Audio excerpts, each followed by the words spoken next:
اچھا 1174 نمبر نکالو بخاری 1174، اس میں کیا رہا ہے؟ سمیت ابن عباس، میں نے ابن عباس صلیت مع رسول اللہ صلی اللہ علیہ وسلم ثمانین جمیعن و سبعن جمیعن قلت یا ابا الشعثاء اظنہ اخر الظہر واجل العصر واجل العشاء واخر المغرب قال وانا اظنہ۔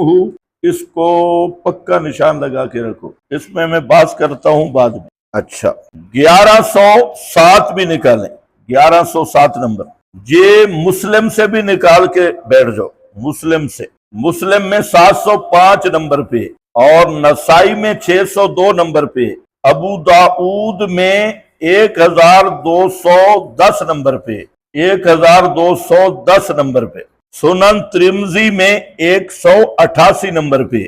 اب یہ ساری حدیثیں مد نظر ہوں گی تو مسئلہ حل ہوگا۔ اب ذرا بات سمجھے کہ یہ حدیث جو ہے کہ آپ نے حضر میں ظہر اور عصر کی نماز کو جمع کیا، مغرب اور عشاء کی نماز کو جمع کیا۔ اچھا پھر اس میں لفظ آ رہے ہیں کہ بغیر سفرن ولا مطرن، 4 طرق میں مطر کا لفظ بھی موجود ہے کہ یہ، اور بعض روایتوں میں ہے بغیر علت، کوئی وجہ نہیں تھی، بغیر علت کے، بغیر سفر کے، بغیر بارش کے آپ نے پڑھی۔ پھر ابن عباس سے پوچھا گیا تو ابن عباس نے فرمایا کہ یہ آپ نے جو جمع کیا ہے یہ امت پر آسانی کرنے کے لیے کیا ہے، کہ امت پر آسانی ہو۔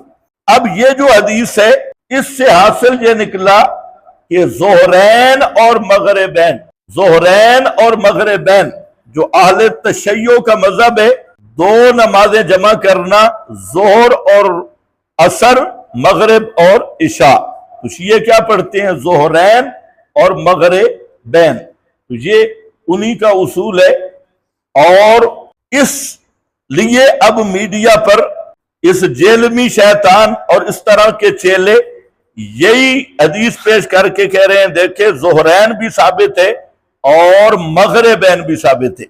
اب میری بات آپ کو سمجھ آ رہی ہے؟ مغربین بھی ظہرین بھی، یہ اشکال ہے، جبکہ اس حدیث کے اس معنی پر، ظاہر پر عمل کرنا نصوص قرآنیہ کی بھی تکذیب ہے اور احادیث مشہورہ متواترہ کی بھی تکذیب ہے، اور امت 14 صدیوں کی امت کے تعامل کی بھی تکذیب ہے۔ قرآن پاک میں ان الصلاۃ کانت علی المؤمنین کتابا موقوتا، کہ نماز اپنے اپنے وقتوں میں فرض کی گئی ہے۔ تو جب نماز اپنے اپنے وقتوں میں فرض کی گئی تو جمع کرنے کا کیا مطلب؟ ظہر عصر کو کیا نبی پاک صلی اللہ علیہ وسلم نے قرآن کے خلاف کیا؟ جبکہ آپ کبھی قرآن کے خلاف کر سکتے ہی نہیں۔ ما یکون لی ان ابدلہ من تلقاء نفسی، آپ کو حکم ہے اتبع ما یوحا، آپ وحی کے پابند ہیں۔ تو قرآن، دوسرا قرآن پاک میں ظہر کی نماز کا وقت بتایا گیا لدلوک الشمس، لدلوک الشمس، کہ جب سورج ڈھل جائے، اقم الصلاۃ لدلوک الشمس، تو دلوک شمس، اب ظہر کو عصر کے ٹائم میں پڑھنا یہ دلوک شمس کے بھی خلاف ہے۔ تیسرا حدیث جبریل جو امام نے خود یہاں پر بیان کیا کہ یہ اصل ہے اوقات صلاۃ میں، اور اس میں الوقت بین ہذین، جبریل نے 2 دن آپ کو نماز ظہر عصر پڑھوائی اور اول آخر فرمایا وقت ان 2 کے درمیان ہے۔ تو پھر اگر ظہرین اور مغربین پڑھنی ہے تو حدیث جبریل کا بھی کوئی مطلب نہیں ہے۔ پھر اگر ظہرین اور مغربین ہے تو حضرت انس کی جو حدیث آپ نے پڑھی، تو حضرت انس کیوں غصہ کر رہے تھے ظہر کی نماز کو لیٹ کرنے پہ؟ تو جب آپ سے ظہرین ثابت ہے تو حضرت انس نے کیوں غصہ کیا؟ پھر بھائی آپ میری بات سمجھ رہے ہیں کہ نہیں؟ تو پھر وہ جو حجاج تھا یا وہ حضرات وہ نماز کو جو لیٹ کر رہے تھے ظہر کو اور عصر کو، تو پھر اس میں کون سا پرابلم بن گیا تھا؟ یہ تو امت کی آسانی کے لیے ظہرین بھی پڑھ سکتے ہیں، مغربین بھی پڑھ سکتے ہیں، پھر تو نمازوں کے اوقات والا مسئلہ گیا۔ پھر حضرت عبداللہ ابن مسعود کی روایت بخاری مسلم میں ہے، جس میں وہ فرماتے ہیں ما صلی رسول اللہ صلی اللہ علیہ وسلم، آپ نے پوری زندگی مزدلفہ عرفات کے علاوہ 2 نمازوں کو جمع نہیں کیا۔ تو یہ حضرت عبداللہ ابن مسعود کی وہ حدیث موجود ہے۔